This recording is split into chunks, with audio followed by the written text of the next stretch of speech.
салому дуруди моро бипазиред бинандагони ҳамешагии барномаҳои дидани Коментшо. Бо ҷолибтарин хабару гузоришҳо ман Неъмат Салимзода тӯли ин чанд дақиқа бо шумо ҳастам. Мисли дигар барномаҳои гузаштаамон мо дар ин нашри 25-уми барномаамон низ мавзӯъҳои рӯзмарра ва ҷолибу диданиро омода кардаем. Барои ҳамин хуб мешуд ки моро то охир тамошо намоед. Тамошобинони азиз, барномаҳои ҷолиби мо ҳамчунин дар Instagram, Facebook ва YouTube боз нашр мешаванд. Барои ҳамин аз шумо хоҳиш менамоем то моро дар ин шабакаҳо ва дар ин саҳифаҳо пайгирӣ намоед ва албатта ба гуфти дигар блогерон лайку комментро фаромӯш накунед. рости ман аз барвақт боз дар фикри он будам ки барои тамошобинони худ як барномаи махсусе омода намоям оид ба гирифтани нишонаи кабуд дар шабакаҳои иҷтимоӣ назири Instagram. Аммо ҳоло аз ин қавли худ гаштам, зеро дигар ин аломат ки галочка мегӯем барои на танҳо ман, балки аксар корбарон бемаънӣ шудааст. Медонед барои чӣ? Чунки Instagram иҷозат дод ки ҳар кас ҳам метавонад бо пардохти то $15 дар як моҳ соҳиби ин галочка гардад. Дигар баъзе корбаронро мисли худо дод. ҳоло ба Instagram медарои ву мебинӣ ки санг ҳам галочка дораду чӯбу дарахту обу лой ва ҳар мавҷуди дигар. Аслан ин аломат барои чеҳраҳои шинохта ба хотири устувор кардани профилашон ва фарқ карданашон аз дигар саҳифаҳои фейкӣ буд. ҳоло бошад нафароне ки ҳатто 10-15 обуначӣ доранд соҳиби галочка гаштанд. Instagram галочка додасте дарахт биям, чеб биям, одам биям, ҳайвон биям. Баъзиша писи чихе гуфтагӯи ин вайганда қивай ҷамоат рафта қоғоз ва осони просто фаҳмидан дарко. Бо баъзиш галоздам хушаш намедод. Нависи ози почкам бан дасти меше пешоним хордос. Instagram мон дасти шумоҳове. Мо бе галочка рафтиму однокласснику, мана агенту, имою. воқеан ҳам ба баъзе гуфтаҳои ин нафар розӣ ҳастам, зеро як дӯстам ки мехост ин аломатро бигирад бо яке аз ин гуна миёнравҳо суҳбат карда буд. ӯ гирифтани ин галочкаро чунон мушкил нишон дода буд ки гӯё аз мурғ шир мегирифта бошад ва пули калон ҳам талаб карда буд. акнун чӣ? корашон мурду тирашон хок хӯрд. шояд ҳоло боз худашонро сафед кунанд ки мо ба шумо аломати воқеиро медиҳем, лекин дигар чӣ миёни нақши девору миёни одамият. корбарон дигар ҳама намуди галочкаҳоро харида шуда баҳо медиҳанд. акнун як савол ба он нафароне ки ин аломат ё галочкаро бо арзиши ҳармоҳа $15 хариданд. дӯстон, шумо харидед? баъд чӣ? бо доштани ин аломат ва 1000 обуначӣ чӣ коре ҳам карда метавонед? охир беҳтар набуд ки ин маблағро дар як роҳи самаранок сарф намоед?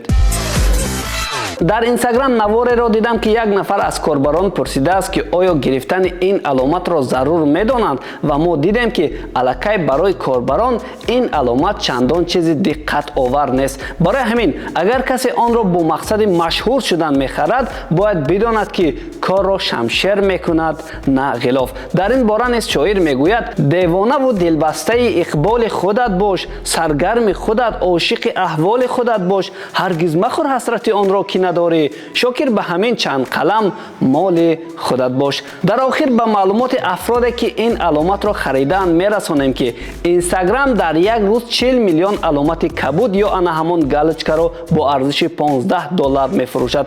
пас аз ин ҳисоб $660 миллион дар як рӯз даромад ба даст меорад. яъне ин $660 миллион фоидаи Instagram танҳо аз ҳисоби афродест ки мехоҳанд нафаре бошанд ки воқеан ҳамон нафар нестанд. барои ҳамин беҳтараш он аст ки шумо худатон бошед.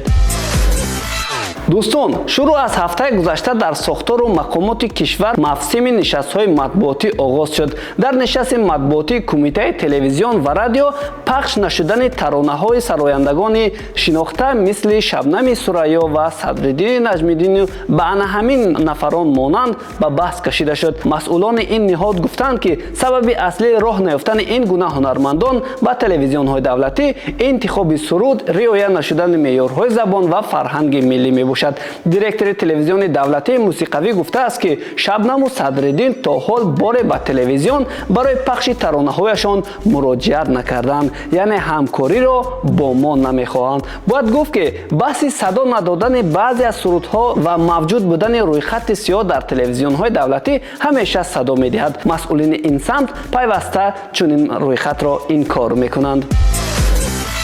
Hi Barbie. Hi Barbie. Hi Barbie. Hi Barbie. Hi, Barbie. Hi Ken. Hi, Ken.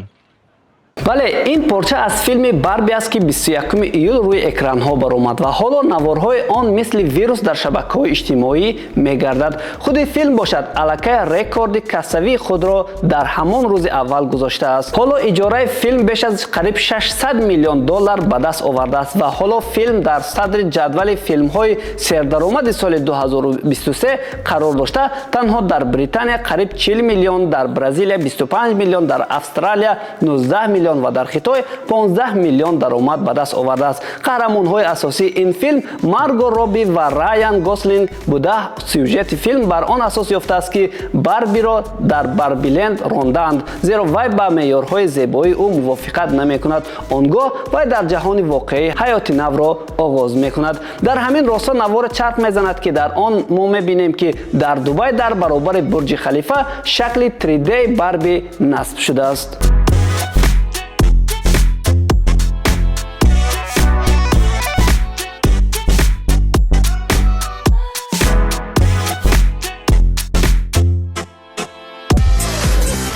дар ҳафтаҳои гузашта корбарони Instagram мушоҳида карданд ки саҳифаи Зулайхо Маҳмадшоева аз аксу наворҳояш пурра холӣ буда, ба ҷои акси асосияш пасманзари сиёҳ мондаанд. онҳо аз он метарсиданд ки ба сари ӯ чӣ ҳодисаи нохуше рух додааст. мо низ барои тасдиқи ин иддао вориди саҳифаи ин бонуи ҳунар шудаем ва тасдиқ гардид ки тамоми матолиби ӯ ба истиснои як порчаи суҳбати Зулайхо дар барномаи ногуфтаҳо чизи дигаре набуд. аммо чанд рӯз пас худи сароянда дар саҳифааш сабаби чанд рӯзи хомӯшиашро шаҳр дода баён дошт ки ягон мушкилӣ надорад ва дар истироҳат буд. инак ин бонуи овозхон дубора матолибашро барқарор кард ва аллакай аз як навгонии худ бо Валиҷон Азизов иттилоъ дод. онҳо ба наздикӣ дуэт пешниҳод кардаанд ва ҳоло дар болои намоҳанги он кор карда истоданд. Зулайхо ки аксу наворҳояшро вориди бойгонӣ карда буд, дигар бора ба саҳифаи асосияш баргардонид. бояд гуфт ки Зулайхо Маҳмадшоева дар Instagram беш аз 1 миллиону 300 ҳазор обуначӣ дошта, ҳама рӯза наворҳои ҷолиб нашр мекунад. тавре дар барномаи гузаштаамон гуфтем, сароянда Вали Ҳиҷозӣ меҳмони Тоҷикистон шуд. ӯ дар як суҳбаташ гуфтааст ки дар ҳақиқат Тоҷикистон дар муқоиса ба 12 сол қабл хеле пеш рафтааст ва ҳоло хушҳол аз он аст ки баъди 12 сол боз ба Тоҷикистон омадааст. ӯ мегӯяд мардуми тоҷик мисли мардуми худамон буда, бо онҳо мисли як оила ҳастем. гармиҳои Тоҷикистонро дӯст доштааст. бояд гуфт ки аввалин албоми Вали соли 2007 зери номи Баъд аз ишқ мунташир шуд ки фарогири 11 тарона буда, 4 таронаи он бо лаҳҷаи кобулӣ ва 7 дигараш бо лаҳҷаи теҳронӣ иҷро шуданд.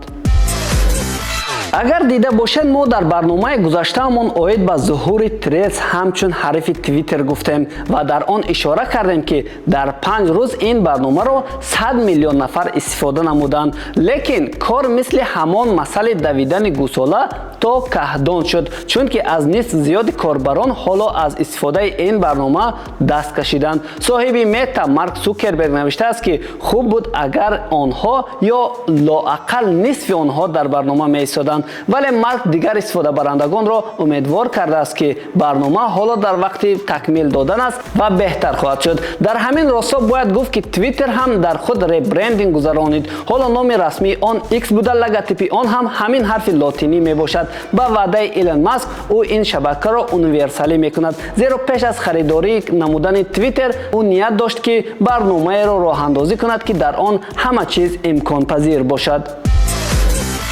сарояндаи тоҷиктабори муқими русия манижа сангин акнун модар шуд. дар ин бора худи ӯ дар саҳифаи инстаграмаш бо нашри чанд акс иттилоъ додааст. сароянда соҳиби духтарча шудааст ва номи ӯ оливия мебошад. ӯ духтари коргардон Лада Кватани аст ки соли қабл бо манижа сангин оиладор шуда буд. ӯ таҳиягар ба саҳнасози таронаи Russian Women манижа мебошад ки бо ин суруд ӯ дар озмуни байналмилалии Евровидения 2021 русияро намояндагӣ карда буд. агар донед худи манижа соли 1991 дар тоҷикистон ба дунё омадааст. солҳои ҷанги шаҳрвандӣ ба Москав рафтанд. нахустин ҳунарнамоии манижа дар 12-солагиаш дар саҳнаи калон бо тахаллуси эҷодии рукола сурат гирифтааст. бо вуҷуди мавҷи фишору таҳқирҳо манижа ҳамеша гуфтааст ки зодаи тоҷикистон буда бо фарҳангу гузаштаҳояш ифтихор мекунад.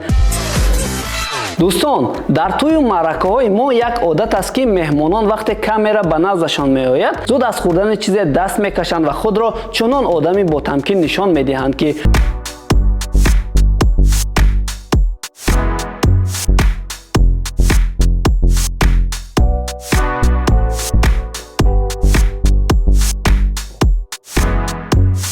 ва ё гоҳо соҳибони тӯй баъд аз чорабинӣ наворҳоро тамошо карда мебинанд ки кӣ чӣ хӯрд. аммо мушоҳидаҳо нишон доданд ки гоҳо меҳмонҳо ҳеҷ чизеро ҳам нахӯранд вале дастархон холӣ мешавад. барои ҳамин онҳо рӯзи дигар дар баробари камерачиҳо боз худашон ҳам хонаро ба навор гирифтанду гумонбари асосиро пайдо карданд.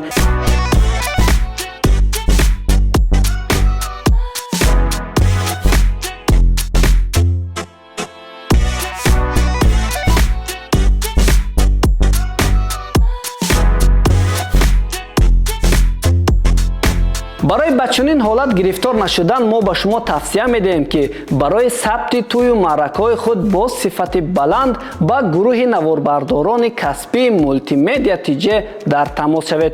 онҳо ин лаҳзаҳои таърихии шуморо хотирмону рангин сабт мекунанд. машҳуртарин хакер дар ҷаҳон ки Nokia-ро рахна карда буд бар асоси саратони ғадуди зери меъда дар синни 59-солагӣ аз дунё даргузашт. Mitnick бо содир кардани як қатор ҷиноятҳои пурсадусадои сайберӣ дар солҳои 90 маъруф гаштааст. вай ширкатҳои телекоммуникатсионӣ ва донишгоҳҳоро хакерӣ кардааст. аз ҷумла ӯ ба дуздии барномаҳои компютерӣ Santa Cruz Operation ва системаҳои Motorola ва Nokia муттаҳам мешавад. Mitnick аввалин хакер буд ки муддати зиёд дар феҳристи кофткоби FBI қарор гирифта буд. Mitnick соли 1995 аз ҷониби ниҳодҳои истихборотии амрико боздошт ва ба 5 соли зиндон маҳкум шуд. пас аз озод шудан ӯ ба ҳайси мутахассиси амниятии иттилоотӣ бозомӯзӣ кард ва коршиноси эътирофшудаи ин соҳа гардид. 11 рӯз инҷониб суруди Seven аз Ҷон Кук пай дар садри пуршунавандатарин сурудҳои Spotify қарор дорад. ин сурудро ҳамарӯза 10 миллион одам гӯш мекунанд. бояд гуфт ки дар миёни он репсарои амрикоӣ Lete ҳам ҳамовозӣ мекунад ва дар намоҳангии он бошад ҳунарманди кореягӣ Хан Сохи иштирок дорад. дар намоҳанг дида мешавад ки чӣ тавр як бача духтареро таъқиб мекунад. дӯстони азиз, бо ҳамин мо барномаи навбатии худро низ ба анҷом расонидем ва бовар дорем ки ба шумо чизе дода тавонистем. барномаҳои мо пайваста дар YouTube, Instagram ва Facebook боз нашр мешаванд. барои ҳамин моро дар ин саҳифаҳо низ пайгирӣ намоед. мо дар барномаҳои баъдӣ низ хабарҳои дигари шоу-бизнесро гирдоварӣ намудаем. пас то барномаҳои баъдӣ хайр.